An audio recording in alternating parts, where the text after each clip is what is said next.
మహిళలు మహారాణులు ఆకాశంలో సగం అవనిలో సగం అయినటువంటి మహిళలందరికీ కూడా మహిళా దినోత్సవ శుభాకాంక్షలు. నేటికి ధర్మానికి న్యాయానికి ప్రతీక ధర్మరాజు. త్రేతాయుగంలోని ధర్మరాజు యొక్క ఆ దానాల్ని ఆ ధర్మాన్ని ఏదైతే పాటించేవాడో అవి ఇప్పటికీ కూడాను కథలు కథలుగా చెప్పుకుంటూ వస్తుంటారు. అటువంటి ధర్మరాజుకి మహేంద్రగిరి పర్వతాల్లో ఆలయం కట్టారని మీకు తెలుసా? ఆ ఆలయం సముద్ర మట్టానికి 4925 అడుగుల ఎత్తులోని మహేంద్రగిరి పర్వతాల్లో ఈ ఆలయం అయితే నిర్మించడం జరిగింది.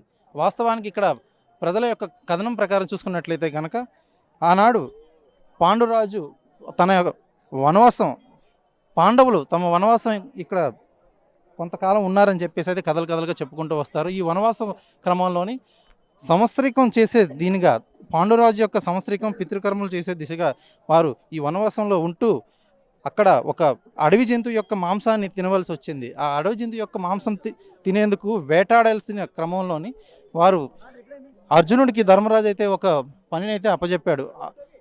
ఒక అడవి జంతువుని వేటాడి తీసుకురా, అది ఇక్కడ మన పితృకర్మలకి ఇక్కడ ఉపయోగించి ఆ యొక్క మాంసాన్ని మనం భుజించాలి అని చెప్పి అయితే చెప్పడం జరిగింది.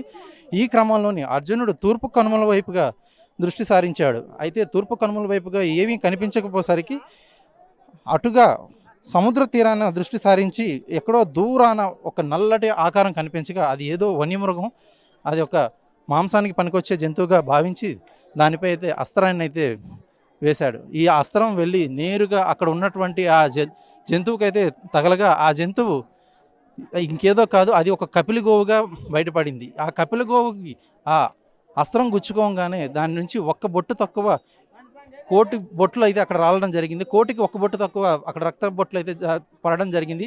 ఆ పడినటువంటి ఆ రక్త బొట్లన్నీ కూడాను అక్కడ శివలింగాలుగా మారిపోవడంతో అక్కడ బారువాలోని అక్కడ కోటి లింగాల ఆలయంగా అది నెలకొంది. అయితే ఆ తర్వాత ఆ అస్త్రం యొక్క ప్రభావం ఏదైతే ఉందో అది ఎంతో మహిమాన్వితమైనటువంటి అస్త్రం కాగా ఆ అస్త్రం ఆ యొక్క కళేబరాన్ని ఈడ్చుకుంటూ వచ్చే క్రమంలోని మహేంద్రగిరి పర్వతాల వద్దకి వచ్చేసరికి అక్కడ మిగిలినటువంటి ఆ శిరస్సు అలాగే ఆ చెవితో మిగిలినటువంటి ఆ కపిలగో యొక్క మాంసాన్ని చూసి అయ్యో ఇది గోహత్య పాపం చేశామే మేము అని చెప్పి పశ్చాత్తాపడి శ్రీకృష్ణ భగవానికి ఆయన వేడుకోగా శ్రీకృష్ణ భగవానుడు వచ్చేది కలియుగం, మీరు గోపాతకం చేశారు, అయితే ఇటువంటి తప్పుకు మీరు ఖచ్చితంగా ఇది గోహత్య మహాపాపం అని చెప్పగా అలాగే ఇంకో ఉపదేశం కూడా శ్రీకృష్ణుడు ఇవ్వడం జరిగింది.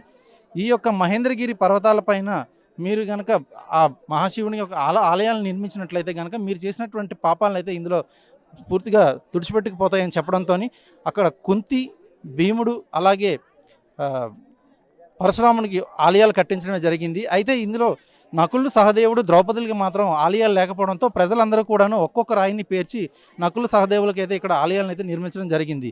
అయితే ధర్మరాజే అర్జునుడికి ప్రేరేపించి వేటాడి తీసుకురమ్మని చెప్పడంతో ముందుగా ధర్మరాజు అయితే ఇక్కడ మహేంద్రగిరి పర్వతాలన్నిటి ఇక్కడ ఆలయం అయితే నిర్మించడం జరిగింది. ఈ ఆలయానికి అయితే మాత్రం శివరాత్రి పర్వదినాన ప్రతి ఒక్కరు కూడాను అక్కడ బారువలో ఉన్నటువంటి కోటిలింగాల ఆలయం, అలాగే పొత్తంగిలో ఉన్నటువంటి పొట్టేశ్వర ఆలయం, ఆ తర్వాత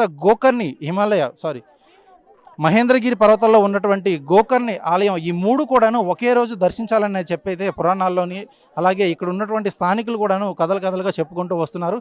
ఇటువంటి పర్వదినాన ప్రతి ఒక్కరు కూడాను ఈ మూడు ఆలయాలని కూడాను ఒకే రోజు దర్శించుకున్నట్లయితే కనుక ఈ కలియుగంలో చేసిన పాపాలన్నీ కూడాను తుడుచుకొట్టుకుపోతాయి అని చెప్పి ఒక ప్రగాఢ విశ్వాసంతోనైతే భక్తులందరూ కూడా ఇక్కడికి విచ్చేయడం అయితే జరుగుతుంది. అయితే ఇది ఎంతో ప్రాచుర్యం చెందవలసినటువంటి ప్రదేశమే, కానీ అటు ఒరిస్సా ఇటు ఆంధ్రాకి మధ్యలో ఉండటం వల్ల ఇది ఇప్పటికీ కూడాను చాలామందికి తెలియక ఇక్కడికి వచ్చే భక్తులు అలాగే దీని యొక్క విశిష్టతను మాత్రం ఇప్పటికీ కూడాను పూర్తి స్థాయిలో ఎవరికి కూడా తెలియకపోవడంతో ఈ యొక్క ఆలయం మరుగున పడుతూ పోతుంది. అయితే ప్రస్తుతం చూసుకున్నట్లయితే కనుక ఈ ఆంధ్ర ఒరిస్సా నుంచి సంబంధించినటువంటి భక్తులు ఎవరైతే ఉన్నారో వీరంతా కూడాను లక్షలాది మంది భక్తులు అయితే ఈ రెండు రాష్ట్రాల సరిహద్దుల్లో ఉన్నటువంటి వారు మాత్రం ప్రతి శివరాత్రికి కూడా ఇక్కడికి విచ్చేసి ఈ యొక్క మూడు ఆలయాలను కూడా దర్శించుకునే ప్రయత్నం అయితే చేస్తూ ఉంటారు. వీడియో జర్నలిస్ట్ రామకృష్ణతో సురేష్, RTV, శ్రీకాకుళం.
మరిన్ని వీడియోస్ కోసం ఛానల్ ని సబ్స్క్రైబ్ చేయండి, లేటెస్ట్ అప్డేట్స్ కోసం వాట్సాప్ ఛానల్ ని ఫాలో చేయండి అండ్ లింక్ డిస్క్రిప్షన్ లో ఉంది.